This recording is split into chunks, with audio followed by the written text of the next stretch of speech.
Hi folks, you're with Tacitus today at your Pushback channel. Thank you for joining this radio live stream.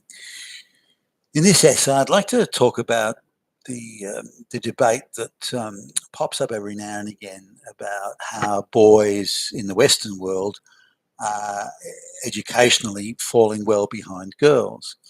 Now, all sorts of statistics are touted that more girls stay on at senior high school, more girls graduate to university than boys, more girls go to university than boys, more girls end up with degrees than boys. Therefore, girls are a whole lot brighter than men and boys. I mean, and that's got to be true, hasn't it? I mean, stats like that, you can't argue, can you?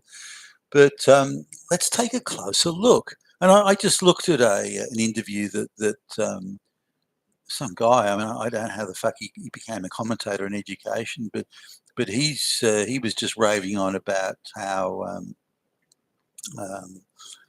girls are just so much cleverer, so much smarter. It's happened really quickly. Wow, boys are just dumber, getting dumber all the time. Girls are getting smarter all the time. The statistics don't lie.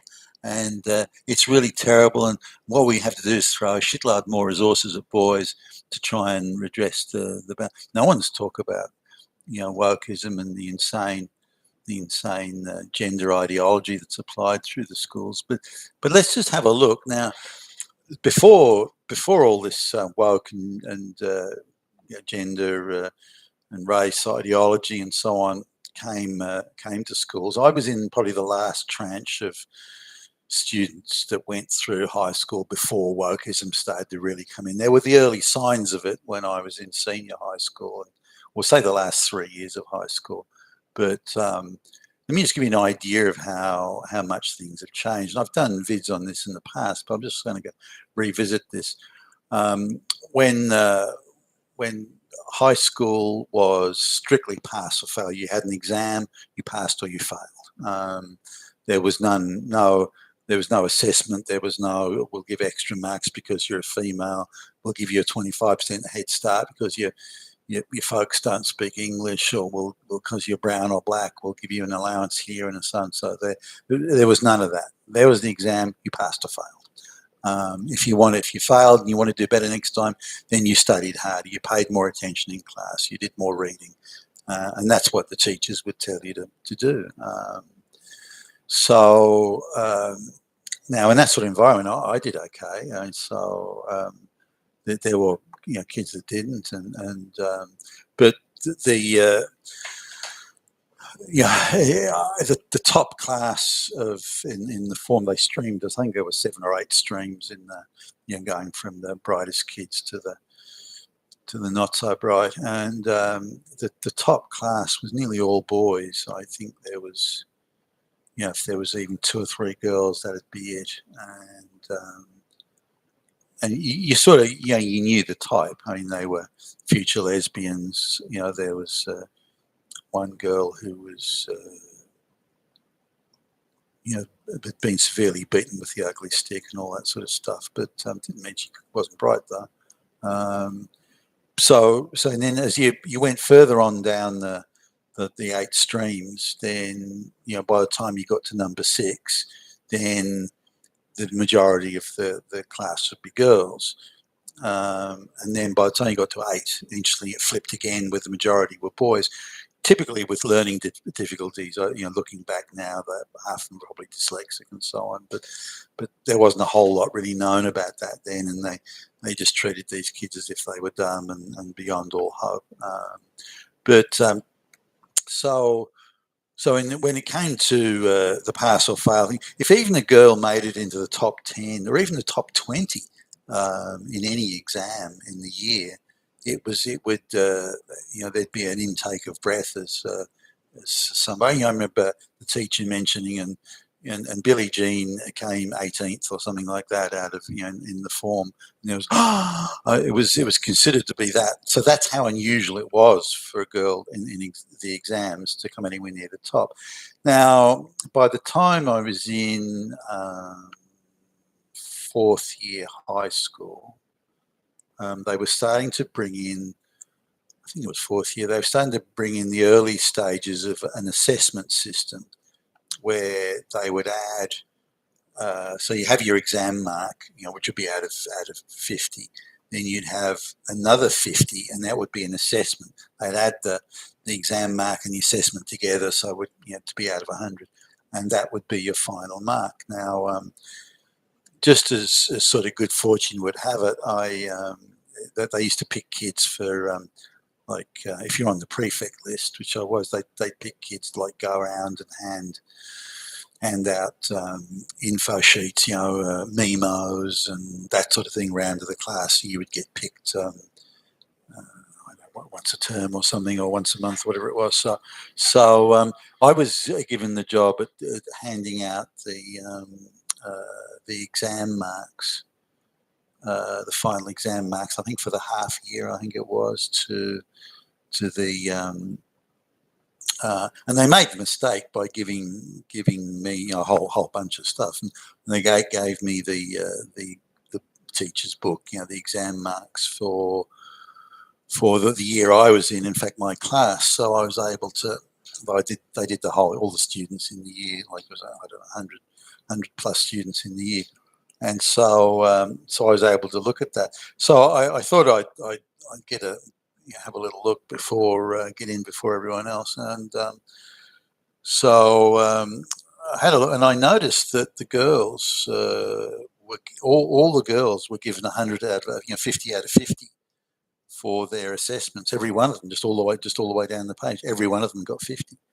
But the boys didn't. The boys were getting, different marks. This one would have 40, that one would have 20, this one would have 30. In the assessment, this is, the exam marks were as they were. But remember, this is when boys did far better than girls in exams. There was just no comparison. If the top mark in the form was a boy and you got 8, for example, 85%. The top mark for a girl would be 60. That was the difference. But all the girls were getting 50 out of 50 for their assessment, but the boys not. Now, and I remember at the time going, "What? This has got to be." I just thought it was a clerical error. I didn't think it was, some willful attempt at social engineering. I just thought it was an error. So. But I remember, particularly looking at some of the girls who got 50 out of 50 were very disruptive in class. They never handed their worksheets in. They were lazy, and some of them were getting 5% in the exam, or 10%. Inconceivable numbers as far as I was concerned. How can anyone only get 5% in an exam? They even gave you a mark for putting your name on the sheet back then. So anyway, so what it meant is the girls were artificially sort of bumped up in the overall scheme of things. So suddenly they were appearing in much greater numbers in the top half of the final marks. Now, the teachers didn't come and say, "Look, we're going to look at everybody. We're going to give all the girls 50 out of 50 for their assessment, but you boys, too bad. You're going to not get anything near that. We don't care how badly the girls performed in class, or we're still going to give them 50." Now, even as a kid, I thought you should declare this. You should say this is how we're doing. But for obvious reasons, they didn't want to. Imagine boys going home and telling their parents, and it was a fairly well-to-do area, so the parents would have been down there quick smart. So the teachers did this, which is they rigged the outcome, and then tried to keep it secret from the parents. It's how things are today in the education system. But so I thought, as a kid, I thought this was outrageous, and I was a pretty good student in class and was never disruptive, and answered questions, handed my worksheets on time, was a pretty good student, and so I got 30 out of 50. So I just can't work out how they were doing the marks when there was I remember this other guy was quite disruptive, and they gave him 50 out of 50. He got 5% in the test. So there were these were just anomalies. Now, I didn't quite understand. There were two things going on.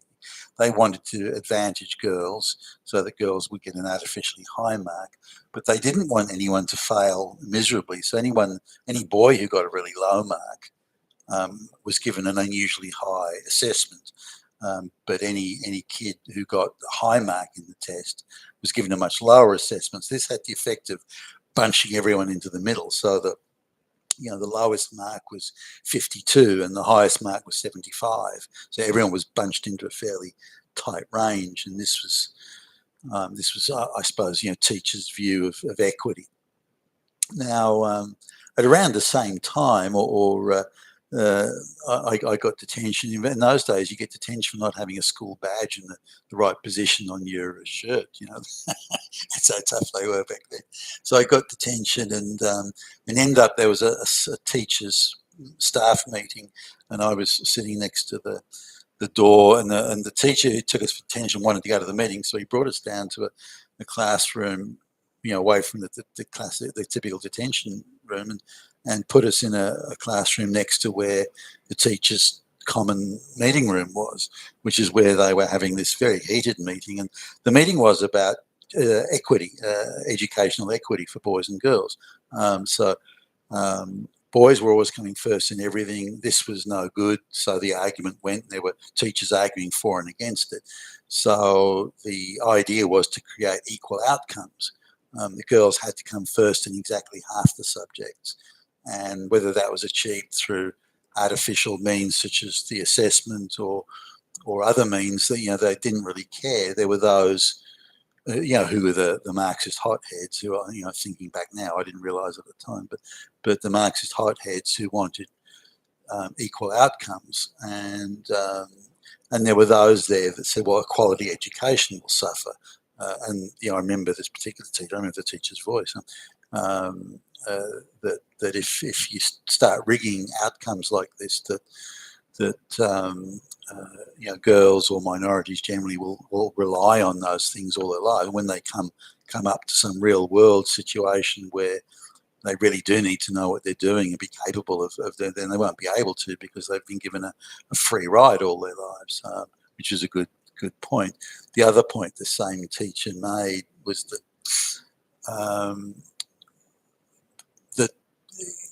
the boys were going to be artificially pushed down because of these things, and this would create an attitude among some boys that, well, why should I care? Why should I try? Why should I study hard when other kids will be given free marks or a free leg up, or just because they're hopeless students, or because they're girls, or because whatever, because they're black lesbians or something. So and those are two fairly obvious points that are made, and today you can agree with both of those. But that was the early stages of equal outcomes. Now it sort of got worse from there. The governments around the Western world, and particularly the globalizing ones, we have to get more girls to stay at high school, because most girls used to drop out back then. We got to get girls to stay at high school, and we've got to get them to university. Now, the only way to get quick results of that is to lower the standards, and so that's how they're getting more girls through high school and into university. It's not because girls are smarter or brighter, or boys that are dumber. Boys will be disincentivized because the whole education system runs around, tells them that they're fascist Nazis all the time, and they're oppressors, and this sort of thing. That'll have had an impact. But the girls are really just getting waved through. That's why you're getting more girls going to senior high school and graduating to university. Now, once at university, again, more than half the girls are getting to university shouldn't be there.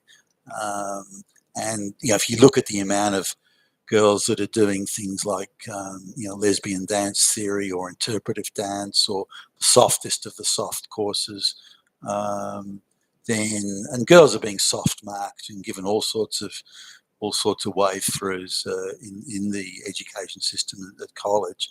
I've sat down and reviewed even PhD papers and thesis and masters papers from girls, and I look at the work and think, holy fuck, I wouldn't accept this work from a first-year high school student.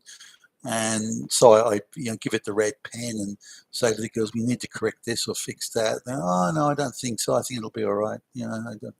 And and then they go, oh, that paper you said was crap. Yeah, well, I got a high distinction, so there, motherfucker. And so they're soft. There's no question. It's not even a matter for discussion or debate. They are soft marking girls, particularly soft marking girls at university. So the idea that there's more girls in university is because they're getting waved through and the stands are lowered. The idea that more girls are getting degrees is because there is an absolute plethora of soft degrees that no girl ever fails. And if there is a more demanding course, they simply lower the standards just to make sure that the objective is to get girls out there with masters, with PhDs, with degrees. That's the objective.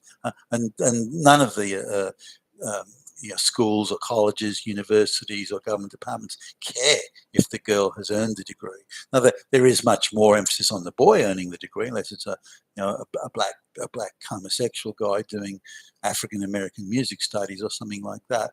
But what we're seeing, 60% of university students being girls, it's because they're being waved through and the standards are being lowered for that, and they're given these soft courses like interpretive dance. But if you take away these soft courses that the girls are getting degrees in, then there's still only half as many girls getting degrees as there are boys. So we need to understand that the whole education system now is just this doctrinaire fantasy world, this Marxist crazy equal outcome fantasy world that bears no resemblance to educational attainment or any known reality anywhere in the universe. So if you hear this idea the boys are falling behind and girls are steaming ahead, no, it's girls are being given soft marked outcomes. Girls are being gifted degrees in soft courses and so on. Now, it may be true that boys are losing heart and losing motivation, and I don't doubt that, given how badly they've been treated and sneered at over the years. I don't doubt it for a minute. But if don't get suckered into the thing of thinking girls magically and suddenly became bright. I mean, just another statistic, something like 3%, less than 3% of kids, about 3% of kids that started high school went to university. Back in my day, and there wasn't the vast range of universities that you see today. And the only way you're going to get to university is by getting top marks, to graduate. But it's very different today, where instead of 3%, certainly in Australia, it's approaching 60% to go to university. 40%. I think in a lot of areas of the United States. But it goes to show you, does that mean that in Australia the kids are suddenly 20 times cleverer in the space of less than 40 years? That's simply not possible. So obviously standards have to be hugely lowered to get that increase in the student intake. So that's what we're looking at. We're not looking at this sudden appearance of incredibly bright girls and a sudden dumbing of boys. That's not what's happening. What we're looking at is an ideological situation of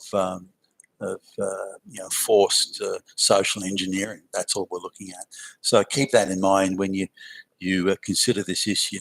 You've been with Tacitus today, your Pushback channel, and thank you for listening.